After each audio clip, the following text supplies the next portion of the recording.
Congress? Did you say Congress? That's where the problem is. They need to be more involved in providing solutions for us and less involved in helping their friends. We know where our country's supposed to be and what's going to take to get there. Problem is, we forgot we have a constitution and a vote and a voice that needs to speak out. You know, we're the ones who fund the government and create it with our vote. We need to take back the governing of our country without worrying about the sky falling and people being thrown out in the streets like we're told every time we discuss having a drastic change occur in the governance of our country. And we need to put Congress, their staffs and benefits and perks first in line to be cut when searching for places to save money. But how come nobody mentions that? It's always the citizen and the consumer who takes the hit. The debate is always steered away from affecting those who run our government, as well as those in the big businesses of corporations and unions who take care of those running our government. It's like we got more votes, but we're still in the minority. Our presidents act like dictators, and Congress is inept and corrupt, and the courts are as political and self-serving as the other two. And yet it seems like we can't do anything about it. We don't even vote them out of office. We've become like sheep.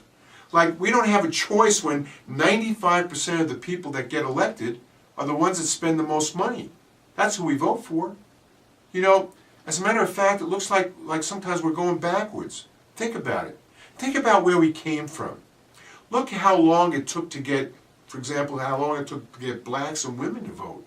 I mean, that changed everything in our country. That was really controlled at the time by the titans of industry, driven by greed. All of a sudden, that 1% weren't in charge of the 99% anymore because everyone had a vote, and we could decide the direction of our country. And it meant we were changing from how our founding fathers even envisioned America. I mean, if we were up to them, only white men would be voting. No women, no Indians, no blacks, no Asians or Catholics. But what makes our country great is that we kept evolving. We kept making it better for every one of us individuals until each one had equal rights under the law. And no matter what issue came up, our individual liberties took center stage. I heard someone bring up the scenario the other day. It was kind of funny as to what we think the founding fathers would say if they were asked about gun control. You know what they'd say? They'd go, gun control? What about all these women who are voting now? And who's that in the White House? Is he one of Jefferson's kids? I mean, that was pretty funny, but finally we've come that long way. A political experiment that offers a haven for individual rights and liberties and hope for the oppressed throughout the world. But what happened? Like I said, it seems like we're going backwards. It looks like pretty soon the 1% will be back in charge, if they're not already. I mean, we still think of ourselves as a bunch of individuals just like they were back then when our country was first founded, and we utilized our talents and drive for a better life to build ourselves into a nation unlike anything before, overcoming barriers to gender and race and economic hurdles, to creating businesses and invention that allowed us to prosper and shine to the rest of the world. But recently something happened. Maybe it wasn't all of a sudden, but it's like we just realized we're losing our individual spirit and its accomplishments. It was like it was being taken away by powers that somehow got control of our country. Like we got distracted and then fooled. Kind of like that frog in the pot analogy. But how are they going to get us to go back after all the obstacles we overcame to get where we are today? Well, I don't think we'd forget if we were there to remember. But maybe there's not enough of us who were there who were told where we came from, talked about the past. So not having history repeat itself might not be enough of a reason to keep what we've got. And they have the momentum to finish off what they started by having us continue to follow their lead. It almost appears like a psychological exercise they use to get us to jump through their hoops. I mean, we have the Constitution and the numbers and the votes. You'd think that would be enough. But don't forget, this was just a small number of powerful folks who who began to gain control of, with enormous amounts of money, and by also having the political parties divide us by what we call each other, and place us in groups beyond just the identity of the party we belong to. The parties, the political parties, divide and conquer. It's how those elitists in government created images years ago with names that allowed them to go far beyond just keeping people from voting. It was a lot easier to send a savage to a reservation than a Native American, or now to stop a left-wing or right-wing lunatic from taking control of party establishments. So they not only divide us on politics, but they're still working on having us divided by race, gender, ethnic origin, and income. And the thinking that if someone disagrees with us on one issue, that they need to keep us from ever talking to them again for fear that we might find out we have something in common on a whole bunch of other stuff. Like making sure the Tea Party and Occupy movements each are looked upon as lunatics by both parties and toward each other, no matter how much their outrage may sound like those revolutionists that founded our country. You know, those occupiers are opposed to bailouts, subsidies, tax breaks to big business, and those special rights and privileges that the government uses to protect corporate interests, that are as anti-free market as the high taxes and excessive bureaucracy and government cronyism that the Tea Parties oppose. And no taxation without representation would sound like a unifying rallying cry.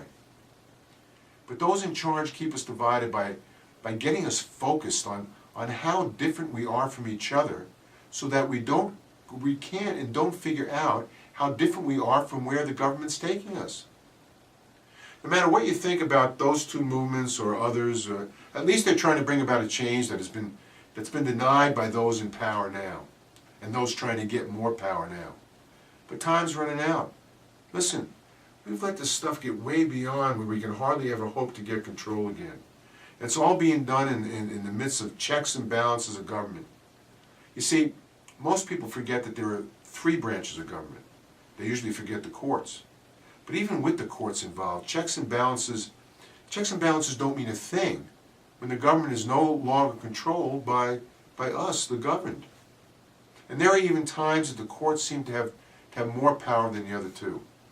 And that's important to realize, since along with our numerical advantage, we have the Constitution supporting us.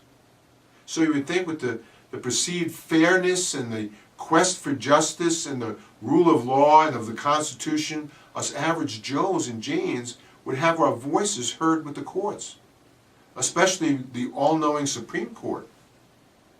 I'm not so sure, since it really amazes me in the system we have, with the wisdom of this ideally impartial Supreme Court, having so many rulings divided by 5-4. Isn't that odd to anybody else? You'd think that all that power and wisdom and knowledge of issues to determine what's almost divinely right and wrong with our country, that they require a 9-0 vote. But I guess politics doesn't allow that to happen. And of course, politics is just as involved in the court system as it is in the other two branches of government. Especially when an issue, a complicated political issue, like Obamacare comes before it.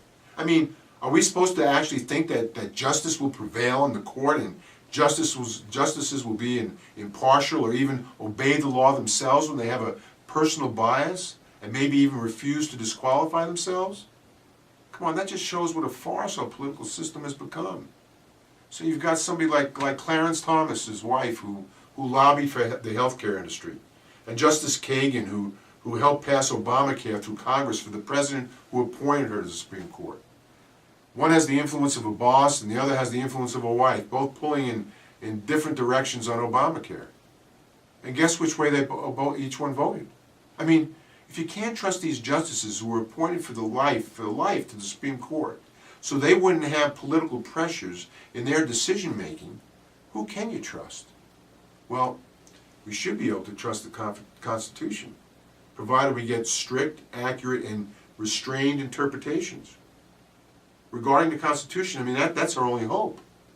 That's what remember Bush complained about before his election, that the country would come crashing down if a bunch of activist judges got appointed. That became the conservative battle cry that carried him to victory.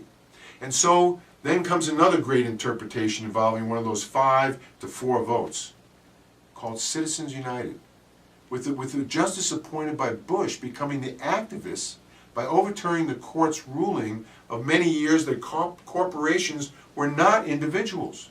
That's what it used to say, they're not individuals, but because of that decision, we now have super PACs dominating the campaign, putting so much money into races that they'll decide who gets elected and controls Congress with even more influence in our politics than we have. And the scary thing is I'm not so sure we know who they even are. Yeah, a Supreme Court ruling that major corporations and unions, even those who might have hidden foreign shareholders, can spend as much as they want on political advertising. So now we have foreign interests determining our elections because they said that their rights to free speech are just as equal as us individuals. Or as Orwell said, some of them are more equal than us, especially when they have unlimited funds to spend. And don't forget, the court did it with the support of some conservatives who were supposed to be worried about the threat to our liberties in the Constitution, who unfortunately were led by activists camouflaged as conservatives. All this power to those whose main motivation is to improve the profit and welfare of corporate owners at the expense and the interest of our country and us individuals, as we just saw in the financial crisis we just went through. By the way, these are the same corporations who were getting bailed out, remember, and receiving stimulus money, remember, who now have the money to control our elections, as us struggling citizens are going to have to pay back that debt as we continue to vote for the candidates who spend the most money.